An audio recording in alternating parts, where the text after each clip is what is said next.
Bienvenue sur Étoiline Inès TV. Si vous êtes encore nouveau ou nouvelle sur notre chaîne, n'hésitez pas de vous abonner massivement, aimer nos vidéos, commenter et partager. Chez Étoiline Inès TV, c'est la qualité, la différence et la vérité. Penyele samba yaba penyele mwasi moko nzambe, mwasi moko kitoko, mwasi moko ya forme pas possible. La famille, après avoir brisé silence ya penyele samba, makambu nini ezoleka.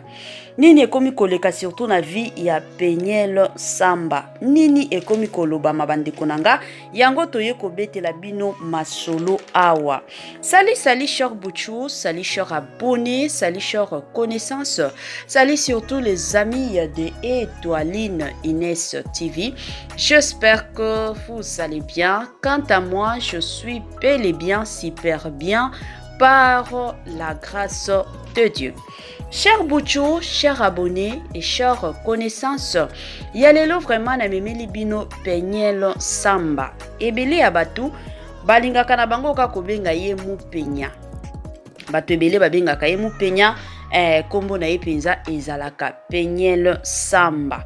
Bandeko nanga ebele ya batu toutaki kolanda live ya penyele samba oyo asalaki na Instagram.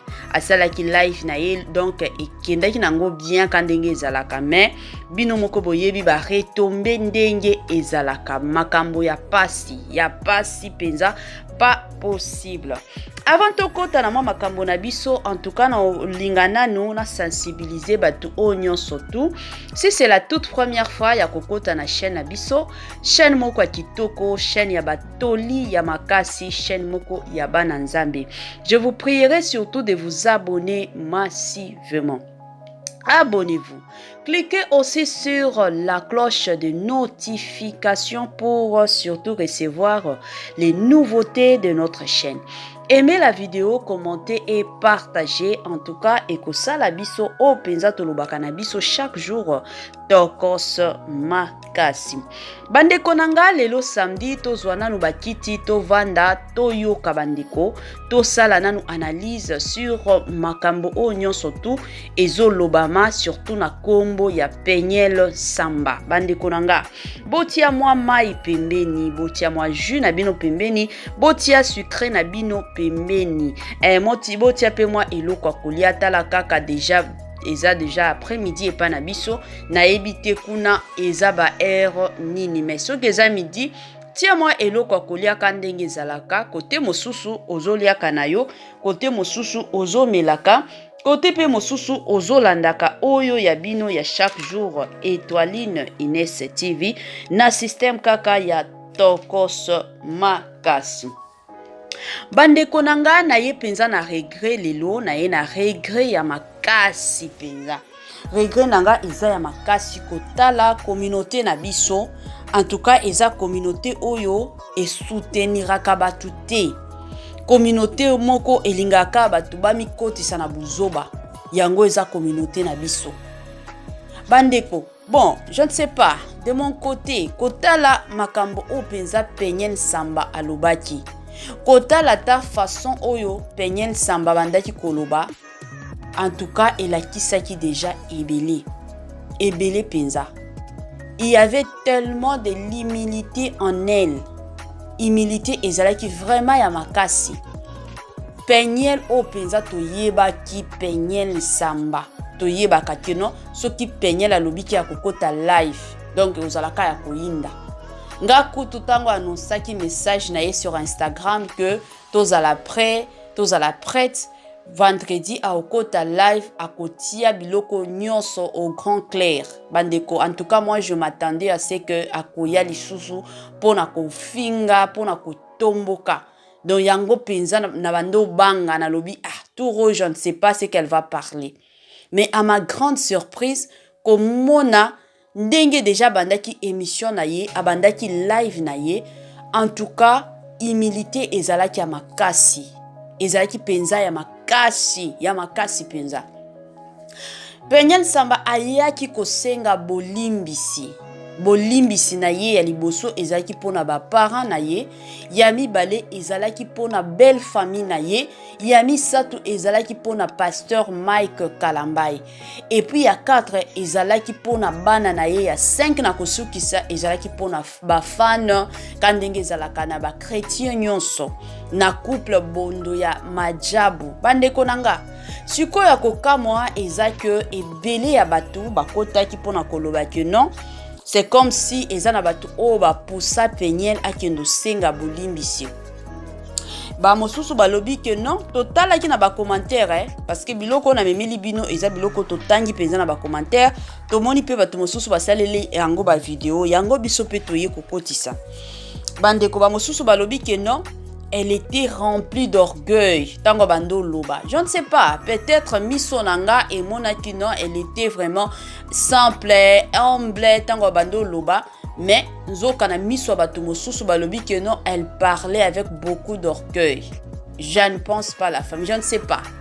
Je ne sais pas bandeko nanga. Siko soki muntu aye ko senga bolimbisi. Il faut bando lelaka. To atiaka ba maquillage te parce que peut-être parce que Peniel Samba ki ba maquillage peut-être alela kite yango ebele abatu bakomi koloba ke abando loba yango avec orgueil to ndenge nini bandeko nanga siko ebele abatu to yebike soki muto azo senga bolimbisi fo alela afuka masoki asala nde nini te bandeko eloko nan o il faut natia moi point ebele abatu basalaka erreur makasi ona koya kufukama liboso na yo pona osenga pardon te bafukama liboso ya Nzambe bafukama liboso ya mutu te ata soki osalaki mabe ya ndenge nini kofukama tofukama ka epa ya Nzambe ezalaka bongo ezalaka bongo kofukama epa ya ndeko na yo te camarade na yo te mobali na yo te bafukama kaka epa ya Nzambe tongo osenga bolimbisi ezalaka bongo la famille.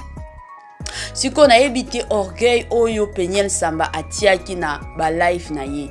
Bandeko, koyeba Peniel, tolo banani, koyeba penza Peniel kotala Peniel façon penza Peniel azalaka. Peniel oto yebaki. Est-ce que Peniel wana ya kala alingaki andima azala humilier lelo na population mobimba parce que vidéo na ye oyo etamboli ba pays na ba pays. Batu oba mona Peniel tango akotaki ba live na ye ya liboso epa ya mamu lopo esoki mamu lopo place akotaki penza live na ye ya liboso tango abimisaki ba secret ya libala na ye ya ye na pasteur Mike Kalambai na Peniel oyo abando loba lobby bandeko bomona ki il y a deux personnes différentes batu penza mibale Peniel Samba ayaki donc na komi kitisa moko pour comprendre que non il y avait le Saint-Esprit dedans. Il y avait tellement le Saint-Esprit dedans. Makambo abando loba mosusu peut-être ata na conscience na ye moko tango akolanda émission lobaka ki non le Saint-Esprit vraiment agissait en moi quand je parlais. Eza Peniel otoye bakati. Peniel peza otoye baka. Est-ce que Peniel wana alingaki aya surtout tango akomaki na kombo ya pasteur Mike Kalambai. Alingaki aya. Je ne pense pas. Comme tant de gens disent que non, yango alingi azongela tango ayeko senga nini bolimbisi, c'est parce que amonike vie ya pasteur Mike Kalambai ezo évoluer na ye nango siko ya ye amonike azaka place moko mutoko bala ye azate alingi azongela nde Mike Kalambai yango se sacrifier bandeko nanga dans la vie eloko photo yeba mutu nyonso to asala masumu ya Peniel Samba ezate ke masumu wana aboma mutu to asala kindenge nini te aboma na ye mutu te aboma na ye mutu te aza na ye pe mutu ka ndenge batu nyonso to bazalaka eza na batu mosusu pour que bazonga na nzela ya bien pour que bamona ke place na zalaki ezalaki place ya bien il faut bakota na ba piège ya bongo bakota na ba situation ya bongo tango pe soki lelo c'est d'ailleurs ça ma prière soki lelo ye na pasteur Mike Kalambai bazongani to lobaka ki bazongani. En tout cas je ne pense pas que Peniel lisusu akozala mutu ba réseaux sociaux je ne pense pas. To Peniel a ozala lisusu ke no soki problème na faye na ye akendo betelango lisolo epa ya bana je ne pense pas wana déjà azui mateya Dans la vie, il y a de ces personnes, au monde qui à côté na vie na yo, oh mutu o penza aza bien, mais azoya na mission pour na ko détruire. Batu mosusu baza bongo. Yango basi ya mabala, na ba oyo nanu babali te. Makambo ya penyel ete ya bino, ete ya pe biso. Makambo ya libala ya faye na yo eza ba makambo ya ko exposa en public te. Soki oyebi ke naza na nga na marraine moko azalaka na biloba loba. En tout cas, ko betela kaye masolo te. Soki oyebi ke oza na marraine moko, oza na ba parrain moko, bazalaka na biloba loba te, baza batu moko soki oyebi si bango makambo koyoka ngo epai te. Betela bango masolo et puis yeba ba parrain na yo, yeba batu o baza pembeni na yo. Est-ce que bazalaka ba conseil inspiré par le Saint-Esprit to ezaka ka ba parrain parce que ebele batu lelo to mona ba o kumba ka ba parrain parce que ba yebi ke ba parrain o baza na ba moyen ba ko sunganga ba ko sponsoriser mariage nanga bande konanga te biloko ya bongo te luka parrain oyo moniki asi avandisi masolo ya ndako na ye luka ba parrain oyo baza mature ba parrain oyo baza sage wana na profiter pour na opesa bambote nanga na ba parrain na biso de luxe na lobakango chaque jour ba parrain moko baza na maturité pas possible baza na sagesse moko pas possible wana na pesi bambote nanga na bango moko ba parrain na biso couple kalala na système moko kaka ya tokos makasi bandeko nanga yango makambo ya penyele soki lelo Zamba sali grâce ke penyel sambana pasteur Mike Kalambai bazongana en tout cas na omona nanga mabete biso nyonso toza bato masumu eza na batu o balongola bazemi eza na batu oyo batonga kande kotonga eza na batu o bafinga kande kofinga eza na batu o bayibaka eza na batu o bakosaka lokuta moko neti ya koluka wana nyonso eza manini masumu bandeko mais ya penyel pourquoi mokili mobimbe ko linga et publier yango ke non penyel la sala ki mabe surtout ba vidéo wana bimaki ezaki par erreur bandeko aza pe mutu aza na mai aza pe na makila soki lelo le pasteur Mike Kalamba alobi ke ngana penyel to zongana en tout cas wane kozala décision na bango moko ngana omona nanga mabe te lelo penyel samba aye a changer vie na ye penyel samba lelo amipesi epa ya nzambe mutu soki amipesi mapase na ye nyonso ekweyaka le pasteur Mike Kalamba pe azaki na bapase na ye penyel pe aza na bapase na ye donc la vie c'est comme ça. La vie c'est comme ça bandeko botika surtout ko juger penyel samba botika ekinya botika ko juger ye mutu oyo azalaka na capacité à ko juger mutu c'est seulement Dieu yende ajijaka biso mais biso ba pèlerin sur cette terre totika bandeko nanga ko juger musali ya nzambe en tout cas la famille kaya muke oyo na lingaki na partager na bino na komi nanga na suka mais avant vraiment na koma na suka nanga na olinga nanu na pesa mwa mbote nanga na ye moko Linda Bukulu depuis Sénégal mwasi nzambe mwasi oyo asambelaka chaque jour que chaîne na biso ekendaka toujours liboso na pesi bambote nanga na ye moko madame Kiyong depuis Turquie et pourquoi pas Pasi Kalonji depuis Lubumbashi wana na pesi bambote nanga ya suka penza na ye moko noko ya bana les tontons de plusieurs tonton David di divi na système kaka ya tokos makasi bandeko tokomi na biso na suka ya partage na biso ya lilo en tout cas vous salez la biso ba partage na système ya bien kaka bye bye la famille et à la prochaine.